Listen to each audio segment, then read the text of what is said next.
रास्ता कड़े ठिया होइथिबा एक्सिल गाड़ी को पिटिला बस दुई गुरुतर आहत। गंजाम कोदला थाना अंतर्गत मठ ब्रह्मपुर छक निकटरे एभली एक मर्मन्तुत सड़क दुर्घटना घटी। रास्ता कड़े ठिया होइथिबा एक्सिल गाड़ी को पिटिला यात्रीवाही बस। दुर्घटना एते भयंकर रहितिला जे किछि दूर एक्सिल गाड़ी को घोषाड़ी नहीं जाइथिला बस। आज संध्यारे मां नारायणी नामक एक घोरई यात्रीवाही बस भुवनेश्वर पोलसरा अभिमुखे जाउथबा बेले मठ ब्रह्मपुर छकरे एभली दुर्घटना घटाई।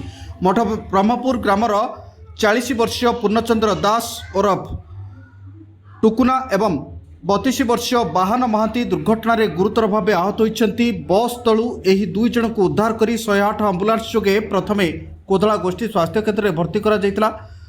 अवस्था संकटापन्न रहिथिबारु ब्रह्मपुर बड़ मेडिकल को स्थानांतरित करा जायछि। उभयक अवस्था संकटापन्न रहिथिबा सूचना मिलिछि। सेपटे कोदला थाना पुलिस घटनास्थल में पहुंची बस एवं एक्सिल गाड़ी को जबत करी घटनार तदंत आरंभ करिछि।